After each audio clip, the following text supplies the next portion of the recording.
유대교 절기는 대부분 하나님이 이스라엘을 이집트 노예 생활에서 구출해 주신 이야기와 연결되어 있다고 합니다. 그 중에서도 가장 큰 축제인 유월절이라고 합니다. 유월절에는 하나님이 그들을 해방시키신 이야기를 나눌 뿐 아니라 식당 옆에 놓인 긴 의자에 비스듬히 누웠다고 합니다. 그 당시 자유인들은 로마 문화의 영향을 받아 그냥 앉지 않고 비스듬히 누워 식사도 하고 담소를 나누었다고 합니다. 유월절 기념은 매우 종교적인 행위였을 뿐 아니라 유대인들이 억압을 당한 오랜 세월 동안에는 매우 정치적인 행위이기도 했습니다. 유월절은 겉보기에는 어떨지 몰라도 우리는 하나님의 해방된 민족이다 라는 사실을 분명하게 말해주는 절기였던 것입니다. 또한 유월절은 충성심을 지켜주고 믿음과 희망과 사랑을 격려하는 축제였습니다. 예수님은 지금 마지막 유월절 축제 기간 동안 자신의 죽음을 예고하고 계시는 것이 오늘 본문의 내용입니다. 14장 12절입니다. 무교절 첫날 곧 유월절 양 잡는 날에 제자들이 예수께 여짜오되 우리가 어디로 가서 선생님께서 유월절 음식을 잡수시게 준비하기를 원하시나이까 하매 예수께서 제자 중에 둘을 보내시며 이르시되 성내로 들어가라. 거리에 하면 물 한 동이를 가지고 가는 사람을 만나리라. 그를 따라갔어.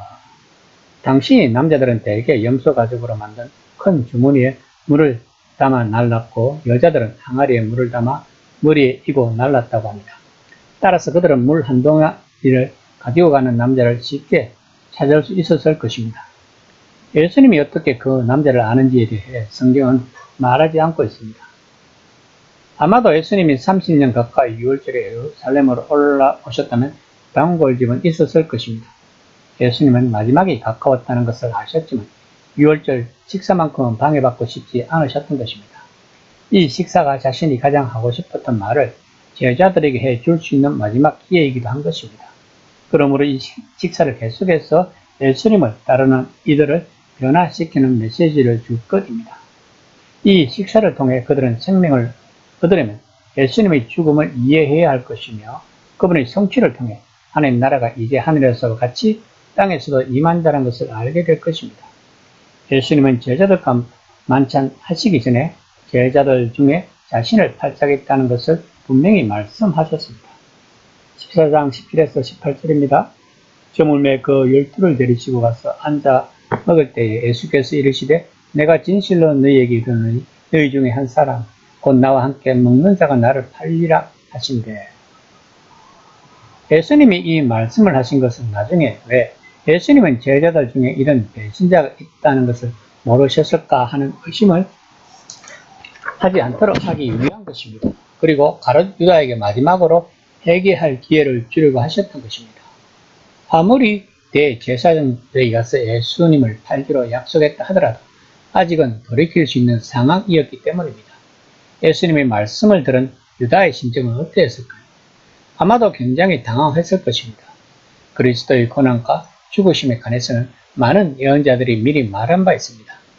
그러므로 그리스도의 대속적인 죽으심은 이미 하나님의 예정 가운데 있었으며 결코 가룟 유다의 배신 때문에 이루어진 것은 아니라는 것입니다.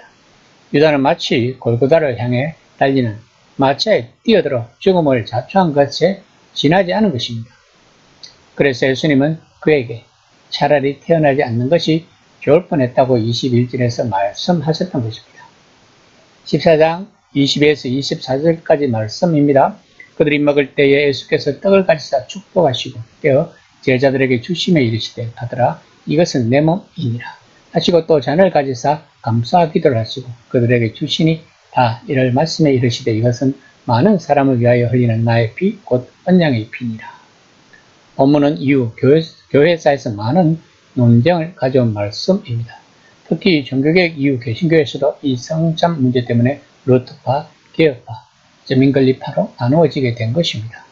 가톨릭은 예수님의 몸과 피가 화학적으로 변한다는 화채설을 믿었으며 루터파는 공제설, 갈변파는 성령 임재설, 저민건립파는 기념설을 믿게 됨으로써 개신교 또한 성참 문제에서 자유롭지 못하게 된 것입니다. 그러나 예수님이 본문에서 하신 말씀은 매우 중요합니다. 예수님은 아마도 보통의 가정에서 가정이 하듯이 유월절 이야기를 들려주셨을 것입니다. 그러나 이번에는 과거로는 출애굽 사건, 미래로는 이스라엘의 종국적 해방으로 빵과 포도주를 연결시키기 위해 그 이야기를 하신 것이 아니라 새로운 말씀을 하셨던 것입니다. 그것이 자신이 곧 죽음과 그 죽음을 통해 임할 하나님 나라와 직접적으로 연결되는 말씀이었을 것입니다. 새로운 유월절과 연관된 이 식사는 예수님이 제자들에게 자신의 죽음을 이해시키는 중요한 수단이었을 뿐만 아니라 그 죽음이 그들의 삶과 이 세상을 자유롭게 해주는 수단이기도 했던 것입니다. 이 식사는 예수님이 공생애 내내 하신 하나님 나라의 행위와 하나님 나라 가르침의 결정체였던 것입니다. 그러므로 이 식사의 관점에서 바라보고 이해해야 그분의 죽음을 제대로 이해할 수 있을 것입니다. 예수님은 오늘날 우리가 그 식사를 통해 하나님 나라를 성취한 자신의 죽음을 알고 믿으며 하나님 나라 백성으로서 살아가기를 바라시고 있을 것입니다. 이 시간 나는 과연 성찬식을 할 때 어떤 마음을 가지고 임하고 있는지 한번 생각해보는 시간이 되었으면 합니다.